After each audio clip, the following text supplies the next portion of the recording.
স্বাগত দীপ্ত সংবাদে আপনাদের সাথে আছে আমি তানিয়া আফরিন। শুরুতেই জানাবো নিটল টাটা সংবাদ শিরোনাম। ফরিদপুরে বাস পিকআপের সংঘর্ষে ১৩ জনের মৃত্যু, ময়মনসিংহে সড়কে প্রাণ গেল ২ জনের। সয়াবিন তেলের দাম লিটারে ১০ টাকা বাড়াতে চান মিল মালিকরা, বিপরীত অবস্থানে প্রতিমন্ত্রী। এবং সারা দেশে বইছে মাঝারি তাপপ্রবাহ, ২০ এপ্রিলের পর কিছুটা কমবে জানালো আবহাওয়া অফিস।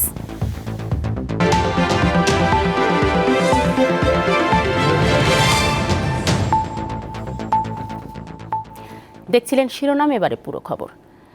ফরিদপুর ও ময়মনসিংহে সড়কে প্রাণ গেল ১৫ জনের। এর মধ্যে ফরিদপুরেই বাস ও পিকআপ ভ্যানের সংঘর্ষে মারা গেছে ১৩ জন, আর ময়মনসিংহে ২ বাসের মুখোমুখি সংঘর্ষে ২ জনের মৃত্যুর পাশাপাশি ২০ জন আহত হয়েছে।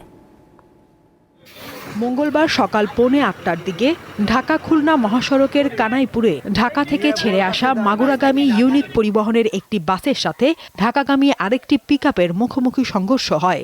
ঘটনাস্থলে প্রাণ হারায় শিশু ও নারীসহ ১১ জন। পরে হাসপাতালে আরও 2 জনের মৃত্যু হয়। আসলে রাস্তায় যে গর্ত না, এই আরাকার কারণে অ্যাক্সিডেন্টটা বেশি হয়। আমি ফোন পাইছি মনে 8:10-এ, আমার মাইয়ে ফোন দিয়েছে, রাব্বু আপনার জামাই অ্যাক্সিডেন্ট করছে। সরকার এবং প্রশাসনের প্রতি উদ্যত আহ্বান যে খোলা আকাশের নিচে পিকআপে এতগুলো লোক আসলো, কি কারণে চোখে পড়লো না? সরকারের কাছে একটাই দাবি, এই সড়ক দুর্ঘটনা প্রতিরোধ করার জন্য সড়ক দুর্ঘটনা যাতে আর না হয়।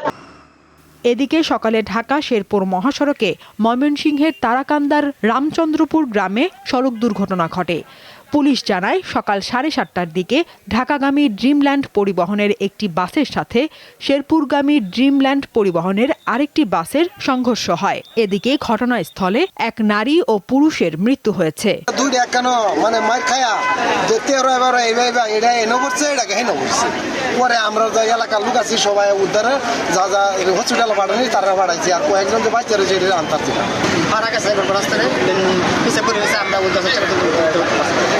ঘটনায় আহত 20 জনকে ময়মনসিংহ মেডিকেল কলেজ হাসপাতালে ভর্তি করা হয়েছে।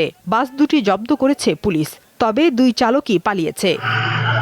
সাদিয়া চৌধুরী, দীপ্ত বার্তাকক্ষ। ভোজ্য তেলের দাম নিয়ে বাণিজ্য প্রতিমন্ত্রী ও মিল মালিকদের সংগঠন বনস্পতি বিপরীতমুখী অবস্থানে রয়েছে।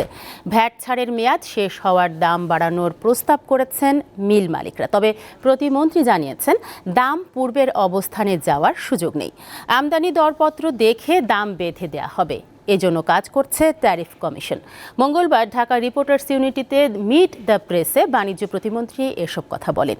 রমজানে নিত্যপণ্যের দাম কমাতে গত ৮ ফেব্রুয়ারি ভোজ্য তেলের স্থানীয় উৎপাদন ও আমদানি পর্যায়ে ভ্যাট ৫% কমায় জাতীয় রাজস্ব বোর্ড। ভ্যাট ছাড়ের এই মেয়াদ নির্ধারণ করা হয় 15 এপ্রিল পর্যন্ত।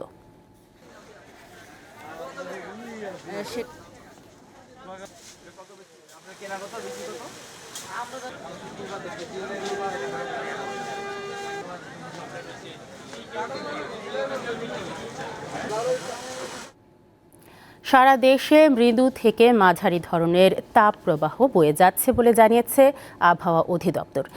এই তাপপ্রবাহ আগামী 72 ঘন্টা চলমান থাকবে। 20 এপ্রিলের পর গরমের তীব্রতা কিছুটা কমতে পারে, পরে তাপমাত্রা আরও বাড়ার শঙ্কা রয়েছে বলে জানিয়েছে আবহাওয়া অফিস।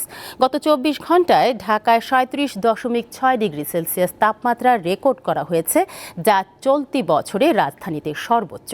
এছাড়াও বরিশালের খেপুপাড়ায় 40.2 ডিগ্রি সেলসিয়াস তাপমাত্রা রেকর্ড করা হয়, যা এই এলাকায় 33 বছরে সবচেয়ে বেশি। আগামী 3 দিনে ঢাকা, ময়মনসিংহ ও সিলেট বিভাগে বৃষ্টিপাতের সম্ভাবনা রয়েছে। একই সঙ্গে কালবৈশাখী ঝড়েরও পূর্বাভাস আছে। দেশে যে তাপপ্রবাহ চলমান তা বৈশাখ ও এপ্রিল মাস হিসেবে স্বাভাবিক বলেই জানিয়েছে আবহাওয়া অধিদপ্তর। দিয়ে মৃদু থেকে মাঝারি ধরনের তাপপ্রবাহ বয়ে যাচ্ছে, সেটা আগামী কয়েকদিন অব্যাহত থাকবে। আগামী 72 ঘন্টার একটা অ্যালার্ট মেসেজ দেওয়া হবে, সেটা অব্যাহত থাকার সম্ভাবনা আছে। তবে 20 তারিখের দিকেও 18, 19, 20 তারিখের দিকে একটু হয়তো বা তাপমাত্রা কমবে, সেটা খুব বেশি কমবে ওরকম না, তবে এরপরে তাপমাত্রা আর একটু বৃদ্ধি পাওয়ার সম্ভাবনা আছে। উপজেলা নির্বাচনে বিএনপি না এলেও তাদের অনেকেই অংশ নেবেন বলে মন্তব্য করেছেন আওয়ামী লীগের সাধারণ সম্পাদক ওবায়দুল কাদের। জানান, নির্বাচনে মন্ত্রী ও সংসদ সদস্যদের হস্তক্ষেপ না করতে কড়া নির্দেশনা দিয়েছেন আওয়ামী লীগ প্রধান শেখ হাসিনা। দুপুরে ধানমন্ডিতে আওয়ামী লীগ সভাপতির রাজনৈতিক কার্যালয়ে সংবাদ সম্মেলনে এসব কথা জানান ওবায়দুল কাদের। বিএনপি প্রকাশ্যে উপজেলা নির্বাচনে বিরোধিতা করলো, আমাদের জানা মতে স্থানীয় পর্যায়ে তাদের অনেকেই নির্বাচনে অংশ নিচ্ছে। প্রধানমন্ত্রী নির্দেশ দিয়েছেন মন্ত্রী এমপিদের নির্বাচনে প্রভাব বিস্তার না করতে। শ্রম আইন লঙ্ঘনের মামলায় 6 মাসের সাজাপ্রাপ্ত নোবেলজয়ী ডক্টর মোহাম্মদ ইউনূসের জামিনের মেয়াদ আগামী 23 মে পর্যন্ত বাড়ানো হয়েছে। সকালে শ্রম আপিল ট্রাইব্যুনালের বিচারক MA আওয়াল এই আদেশ দেন। এর আগে বেলা 11টায় ডক্টর ইউনূস সহ অন্যরা শ্রম আপিল ট্রাইব্যুনালে হাজির হন। ডক্টর ইউনূসের পক্ষে ট্রাইব্যুনালে আপিল নিষ্পত্তির আগ পর্যন্ত জামিন চাওয়া হয়। গত 28 জানুয়ারি শ্রম আইন লঙ্ঘনের মামলার রায় চ্যালেঞ্জ করে ডক্টর ইউনূস সহ 4 জনের পক্ষে আপিল করা হয়। একই সাথে তাদের জামিনের আবেদন জানানো হলে আদালত তাদের 16 এপ্রিল পর্যন্ত জামিন দেয়। পাশাপাশি তাদের আপিল শুনানির জন্য গ্রহণ করে শ্রম আদালতের দেয়া সাজা স্থগিত করে শ্রম আপিল ট্রাইব্যুনাল। নতুন বছরে আমরা যেন আমাদের তরুণ সম্প্রদায়কে সুন্দর ভবিষ্যৎ গড়ার স্বপ্ন দেখাতে পারি, সমস্ত জাতিকে সামনে নিয়ে এগিয়ে যেতে পারি, সেটার জন্য আমরা সবাই মিলে একত্রে চেষ্টা করি। আমরা কেউ যেন নিরাপত্তাহীনতায় না থাকি, শঙ্কার মধ্যে না থাকি। চলচ্চিত্র শিল্পী সমিতির দ্বিবার্ষিক নির্বাচন ঘিরে সরগরম এফডিসি। প্রার্থীরা ব্যস্ত প্রচার প্রচারণায়। বরাবরের মতো এবারও 2টি প্যানেলের মধ্যে প্রতিদ্বন্দ্বিতা হচ্ছে। মিশা দীপজল প্যানেলের বিপরীতে লড়ছেন কলি নিপুণ প্যানেল।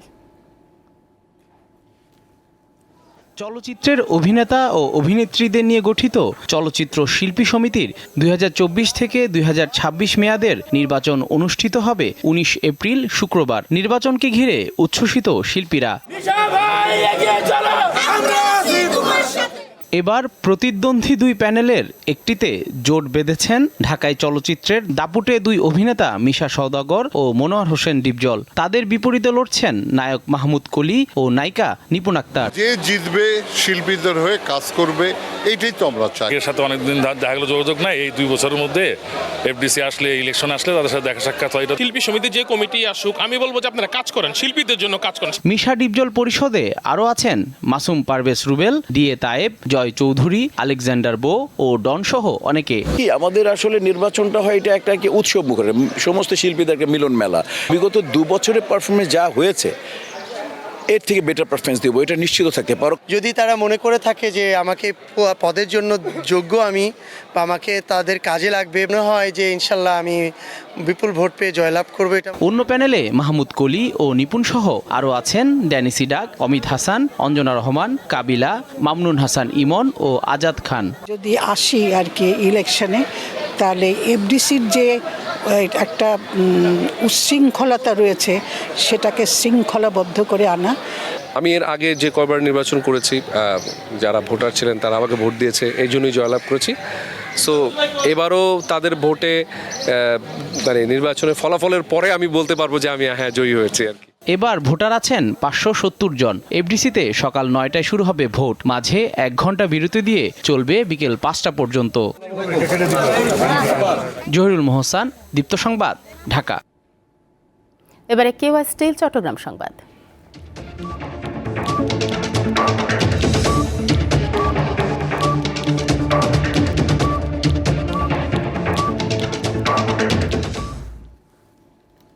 কক্সবাজারের উখিয়ায় বন কর্মকর্তা হত্যা মামলার প্রধান পরিকল্পনাকারী কামাল সহ 2 জনকে গ্রেফতার করেছে র্যাব 15। মঙ্গলবার সংবাদ সম্মেলনে র্যাব 15-র অধিনায়ক জানান, উখিয়া থানার রাজাপালং ইউনিয়নের হরিণমারা এলাকার হেলাল, গফুর ও বাবুলের নেতৃত্বে গড়ে ওঠা একটি চক্র দীর্ঘদিন ধরে অবৈধভাবে সংরক্ষিত বনাঞ্চলের পাহাড় কেটে মাটি বিক্রি করে আসছে। অপরাধীদের বিরুদ্ধে বন আইনে কয়েকটি মামলা দায়ের করেছিলেন বন কর্মকর্তা সাজাদুজ্জামান, যার ফলে তিনি অপরাধী চক্রের চক্ষুশূলে পরিণত হন। পৃথক অভিযানে 2টি পিস্তল সহ 2 অস্ত্রধারীকে গ্রেফতার করেছে র্যাব 15। কক্সবাজারের মহেশখালীতে বিশেষ অভিযানে অস্ত্র ও গোলা বারুদ সহ 3 অস্ত্র কারবারিকে গ্রেফতার করেছে র্যাব 7। র্যাব কর্মকর্তারা জানিয়েছেন, কক্সবাজারের মহেশখালীতে অভিযান চালিয়ে ইমতিয়াজ, ওয়াসিম ফিরোজ, আবু বক্কর সিদ্দিক ও মোহাম্মদ সুমনকে আটক করা হয়। তাদের দেয়া তথ্য অনুযায়ী প্লাস্টিকের বস্তা থেকে 6টি দেশীয় আগ্নেয়াস্ত্র এবং 8 রাউন্ড কার্তুজ জব্দ করা হয়। গ্রেফতারকৃতরা কক্সবাজার জেলার মহেশখালী থানা এলাকায় সন্ত্রাসী কার্যক্রম সহ বিভিন্ন ধরনের রাহাজানি, চাঁদাবাজি, জমি দখল সংক্রান্ত অপরাধমূলক কার্যক্রমে জড়িত।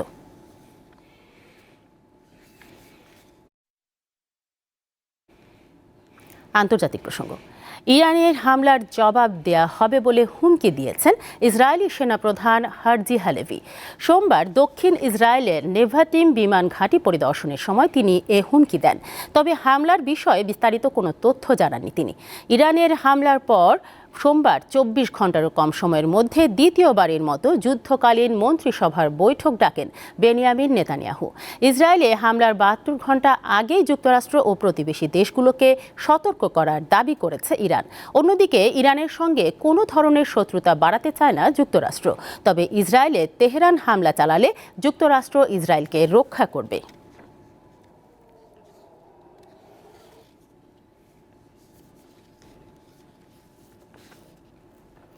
যুক্তরাষ্ট্রের ফ্লোরিডা অঙ্গরাজ্যের গেন্সভিল শহরে 2 দিন ব্যাপী উদযাপিত হল বাংলা নববর্ষ।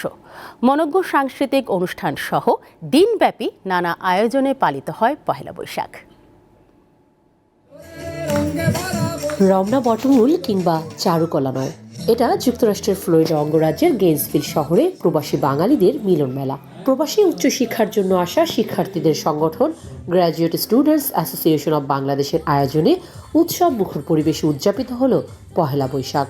দিনব্যাপী এই আয়োজনে ছিল মনোজ্ঞ সাংস্কৃতিক অনুষ্ঠান। বাংলা ভাষা ও সংস্কৃতিকে তুলে ধরতে নাচে গানে মাতিয়ে রাখে শিক্ষার্থীরা। আমরা আমাদের সংস্কৃতিকে নিজেদের মাঝে ধারণ করতে চাই, পরবর্তী প্রজন্ম যেন বহন করতে পারে। কমিউনিটি থেকে এই ধরনের প্রোগ্রাম আয়োজন করার উদ্যোগ নেই এবং ভবিষ্যতে আরও নিব। দিনটি নবীন প্রবীণের মিলন মেলায় পরিণত হয়। যতই বিদেশে থাকি আমরা তো বাঙালি, আমরা বাংলাদেশি, এটাই আমাদের পরিচয়। এ ধরনের একটা অনুষ্ঠান আমরা যারা বিদেশে আছি তাদের জন্য এবং নতুন প্রজন্মের জন্য স্পেশালি খুবই ইম্পর্টেন্ট। এই আয়োজনে ছিল দেশীয় খাবারের ব্যবস্থাও। পুরস্কার বিতরণী আর র্যাফেল ড্রয়ের মধ্য দিয়ে শেষ হয় বৈশাখ উদযাপন। অন্যদিকে একদিন আগে স্থানীয় প্রবাসী বাঙালিদের উদ্যোগেও পালিত হয় বৈশাখী উৎসব। পরিবার নিয়ে নববর্ষের আনন্দে সামিল হন প্রবাসী বাংলাদেশিরা। দেশের বাইরে পহেলা বৈশাখ করছি কয়েক বছর হলো, খুব মিস করি দেশের পহেলা বৈশাখ। যে আমাদের ছোট বাচ্চারা যারা এখনো বুঝে না আমাদের দেশের ঐতিহ্য পয়লা বৈশাখ, তো এই জিনিসগুলো আসলে ওদের সামনে তুলে ধরার জন্য উদযাপন করার। মুছে যাক গ্লানি, ঘুচে যাক জরা, অগ্নি স্নানে সূচি হোক ধরা। এই প্রত্যাশা নিয়ে আরও একটি বাংলা নববর্ষ উদযাপন করলো এই প্রবাসীরা। যুক্তরাষ্ট্রের ফ্লোরিডা থেকে সাবরিনা সিরাজ, দীপ্ত সংবাদ। শেষ করব দীপ্ত সংবাদ, তবে যাবার আগে নিটোল টাটা সংবাদ শিরোনামগুলো জানাবো আরও একবার। ফরিদপুরে বাস পিকআপের সংঘর্ষে 13 জনের মৃত্যু, ময়মনসিংহে সড়কে প্রাণ গেল 2 জনের। সয়াবিন তেলের দাম লিটারে 10 টাকা বাড়াতে চান মিল মালিকরা, বিপরীত অবস্থানে প্রতিমন্ত্রী। এবং সারা দেশে বইছে মাঝারি তাপপ্রবাহ, 20 এপ্রিলের পর কিছুটা কমবে জানালো আবহাওয়া অফিস।